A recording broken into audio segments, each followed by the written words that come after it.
गेल्या अर्ध्या तासापासून सुमनबाई फोनवर आपल्या मुलीसोबत बोलत होत्या. त्यांची सून मधुरा खोलीत आली आणि चहाचा कप टेबलवर ठेवून निघून गेली. परंतु सुमनबाईंचं फोनवरचं बोलणं संपतच नव्हतं. मधुरा किचनमध्ये आली आणि स्वतःसाठी चहाचा कप घेऊन बाहेर सोफ्यावर येऊन बसली. थोड्या वेळापूर्वी सुमनबाई स्वयंपाकघरात येऊन आनंदात सांगत होत्या की दिवाळीच्या फराळासाठी काय काय बनवायचं आहे. परंतु मधुराच्या एका प्रश्नाने सगळं काही पलटून टाकलं होतं आणि त्या एका प्रश्नामुळे खूप मोठा हंगामा झाला होता. सुमनबाईंनी मधुराला खूप काही ऐकवलं होतं. मधुराने आज सुमनबाईंना सडेतोड उत्तर दिलं होतं. परंतु बऱ्याच वेळा असं होतं की माणूस स्वतःची चूक मान्य करत नाही आणि तेच हाल सुमनबाईंचंही होतं. गेल्या 2 दिवसांपासून सुमनबाई काय काय बनवायचं, किती प्रमाणात बनवायचं हेच समजावत होत्या. कारण सुमनबाई घराच्या मुख्य होत्या. त्यांच्या घरात त्यांचा मोठा मुलगा शशांक, सून मधुरा आणि शशांकची 2 लहान मुलं राहायची. सुमनबाईंचा लहान मुलगा निखिल नोकरीचा बहाणा बनवून त्याच शहरात आपली पत्नी कविता आणि मुलगी मायरा सोबत राहत होता. सुमनबाईंना एक मुलगी पण आहे, दिव्या. त्याच शहरात लग्न करून ती सासरी राहत होती. 2 दिवसात दिवाळीचा सण असल्याने दिवाळीचा फराळ बनवायचा होता आणि फराळात पण भरपूर व्हरायटी हव्या होत्या. 2-3 प्रकारचे लाडू, चिवडा, चकल्या, भडंग, करंज्या, शंकरपाळे, अनारसे, गुलाबजामुन, काजू कतली असे अनेक पदार्थ बनवायचे होते. कामाचा खूप पसारा होता आणि काम करायला एकटी मधुरा आणि फराळ फक्त या 5 जणांचा नव्हता, तर नणंद आणि दिराच्या कुटुंबातील सर्वांसाठी बनवायचा होता. दिराच्या लग्नाला 6-7 वर्षे उलटून गेली होती.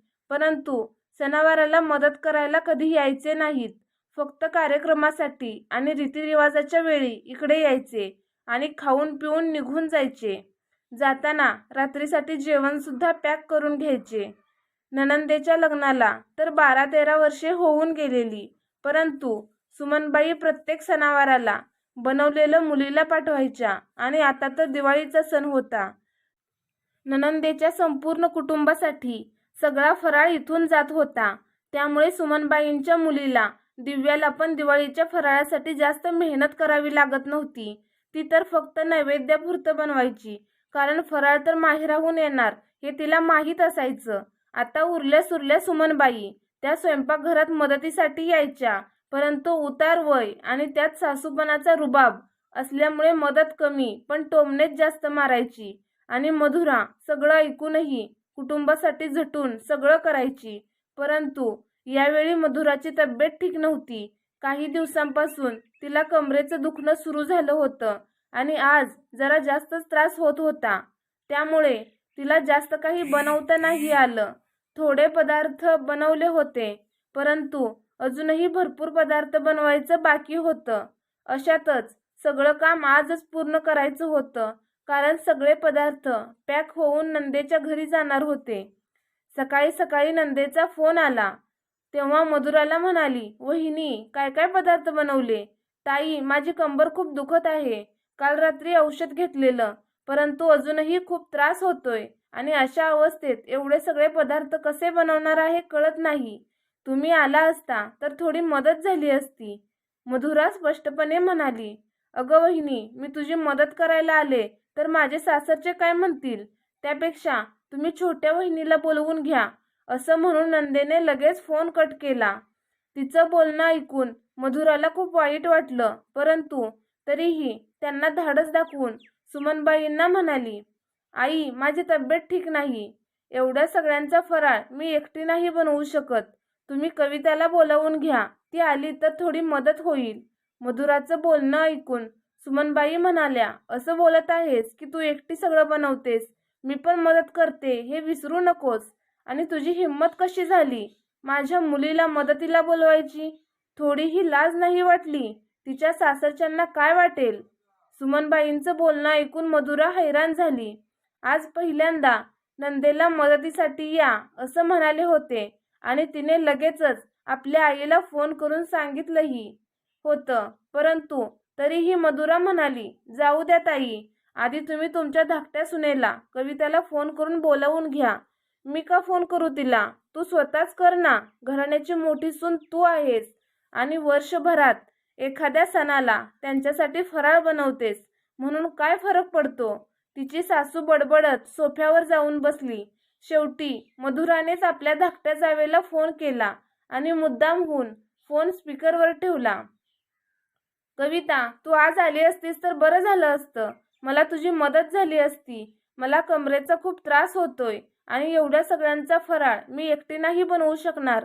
मधुरा कविताला म्हणाली. अगं वहिनी, तू अगोदर फोन केला असतास तर मी आले असते. आता तर मी माझ्या माहेरी आली आहे. इथे आईची तब्येत बिघडली आहे. असं म्हणून तिनेही फोन कट केला, कारण तिला माहीत होतं की कसंही करून तिची सासू मधुराकडून सगळं बनवून घेईलच.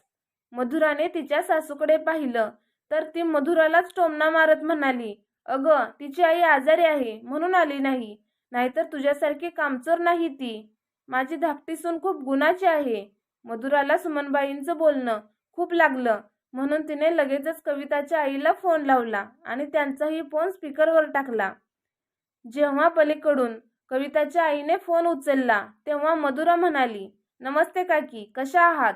मी एकदम ठीक आहे बेटा. दिवाळीचा सण आहे ना, त्याचीच तयारी करत आहे. बरं मग तुम्ही कविताला फोन द्या ना, मला थोडं बोलायचं होतं. मधुरा म्हणाली. अगं कविता, इथे कुठे? सणाचा दिवस आहे, तुम्हाला तर माहीतच आहे ना माझी मुलगी किती मेहनती आहे ते. प्रत्येक दिवाळीला किती छान छान पदार्थ बनवते. गेल्या वर्षी मी काजू कतली खाल्ली होती तिच्या हातची. फक्त एकच विनंती करते तुला, तू पण माझ्या मुलीसारखीच आहेस. माझ्या मुलीला थोडी मदत करत जा. ती एकटी एवढं सगळं कसं करेल? तसंही तुमची सासू किती कडक स्वभावाची आहे. हो काकी, मी आहे ना, तुम्ही काळजी करू नका. कविता येतच असेल. चला तुम्ही तुमचं काम उरका, मी ठेवते. असं म्हणत मधुराने फोन ठेवला. आपल्या सासूकडे पाहिलं. सुमनबाई मधुराच्या नजरेला नजर मिळवू शकले नाहीत. अखेर मधुरा म्हणाली, आई मला माफ करा. तुम्ही ज्याच्यासाठी मला ऐकवता, मला टोमणे मारता, परंतु ते आपला फायदा उचलत आहेत. आता तरी समजलं का नाही? आता मी त्यांच्यासाठी काही नाही बनवणार. मला जेवढं शक्य होईल तेवढं माझ्या कुटुंबासाठी बनवणार. त्यांना सांगा की त्यांचा फराळाचा बंदोबस्त त्यांनी करावा. अगं त्या कामचोर कविताचं सोडून दे, परंतु मी एवढ्या वर्षापासून मुलीच्या सासरी फराळ पाठवते आणि यावर्षी नाही पाठवला तर तिच्या सासरचे काय विचार करतील?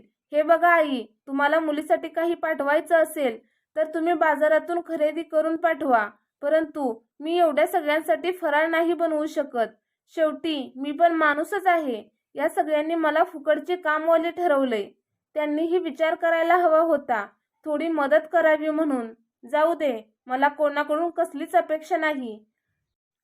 आता मला फुकटचे कामवाली बनायचं नाही आणि मी त्यांना काहीच बोलणार नाही. तुम्ही स्वतःच फोन करून त्यांना सांगायचं.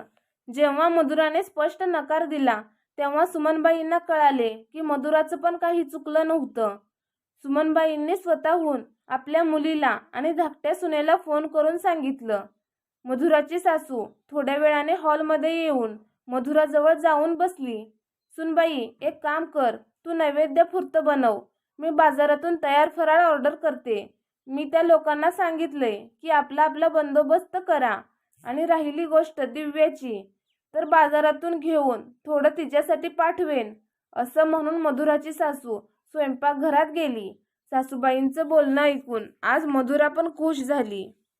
मित्रांनो, कशी वाटली कथा? छान होती ना? कथा आवडली असेल तर व्हिडिओला लाईक करा, शेअर करा आणि माझ्या चॅनेलला सबस्क्राईब करायला विसरू नका.